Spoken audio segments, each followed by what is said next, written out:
और प्रदूषण के प्रलय की बात करते हैं। आपको आइए फटाफट देते हैं जानकारी। इस वक्त जो पोल्यूशन लेवल है दिल्ली एनसीआर में वो कितना बना हुआ है। दिल्ली एनसीआर में आज भी प्रदूषण का स्तर काफी ज्यादा खतरनाक है, काफी ज्यादा खराब है।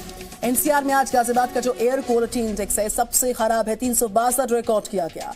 प्रदूषण कम करने के लिए कई सारे एहतियाती कदम उठाए गए हैं। दिल्ली में प्रदूषण का स्तर सुबह 6 बजे की बात करें AQI 346 रिकॉर्ड हुआ, नोएडा में AQI 335 रिकॉर्ड हुआ है, गाजियाबाद में AQI 362 रिकॉर्ड हुआ है, गुरुग्राम में 329 है एयर क्वालिटी इंडेक्स। हवा की गुणवत्ता बेहद खतरनाक स्तर पर बनी हुई है लगातार।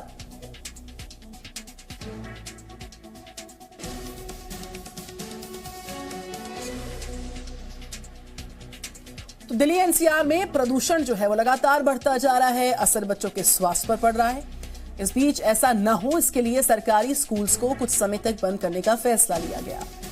दिल्ली हरियाणा के बाद अब यूपी के नोएडा में भी स्कूल्स को बंद करने का फैसला लिया गया। साथ ही अब औद्योगिक इकाइयों को भी कुछ समय के लिए बंद किया जा रहा है।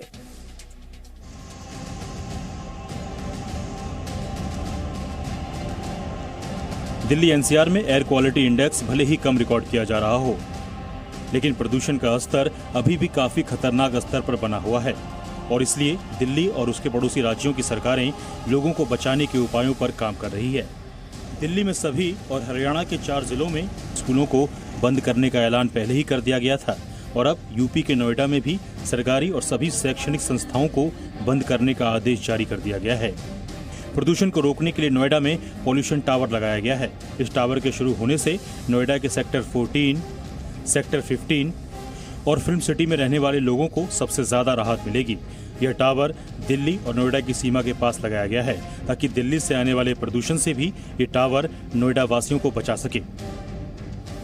उधर गुरुग्राम में 22 नवंबर तक कोयले से चलने वाली कंपनियों को बंद रखने का फैसला किया गया है। गुरुग्राम की औद्योगिक एसोसिएशन को प्रदूषण कंट्रोल बोर्ड की तरफ से ये सर्कुलर जारी कर दिया गया है। हालांकि पीएनजी, सीएनजी और अन्य अनुमति प्राप्त ईंधनों का इस्तेमाल करने वाली औद्योगिक इकाइयां पहले की तरह ही चलती रहेंगी। सरकार का फैसला पब्लिक के लिए है और पब्लिक के लिए जो चीज़ है उसमें इंडस्ट्री हमेशा सहयोग करती है, क्योंकि पोल्यूशन लेवल आप खुद देख रहे हो इतना बढ़ गया, हम यहाँ पे ढंग से आंखें भी नहीं खोल पा रहे। 337 आज मानेसर का जो एयर इंडेक्स है, तो ऐसे में अगर गवर्नमेंट का नॉर्म्स हैं और डीजल या कोल से जो फैक्ट्रियाँ चल रही है या उनके या कोई प्रोसेसेस इस्तेमाल हो रहे हैं तो उनको बंद करने के लिए हम भी तैयार है। लेकिन उद्योगों का मानना है कि गुरुग्राम में बढ़ते प्रदूषण का कारण वो नहीं है। ऐसे में इस तरह के फैसले उद्योगों के लिए परेशानी बढ़ा सकते हैं। बुधवार देर रात दिल्ली के चिल्ला बॉर्डर पर ट्रैफिक पुलिस का भारी इंतजाम देखा गया। ट्रैफिक पुलिस दिल्ली की सीमा पर ही ट्रकों को रोक रही थी। दरअसल बढ़ते प्रदूषण को देखते हुए दिल्ली सरकार ने भारी वाहनों के एंट्री पर रोक लगाने का फैसला किया था, जिसके बाद सिर्फ उन्हीं ट्रकों को दिल्ली के अंदर आने दिया जा रहा है जो आवश्यक वस्तुएं लेकर आई थी। बाकी ट्रकों को दिल्ली की सीमा से ही लौटा दिया जा रहा था। सुप्रीम कोर्ट की सख्ती के बाद दिल्ली सरकार ने कई कदमों का ऐलान किया जिससे प्रदूषण पर नियंत्रण पाया जा सके।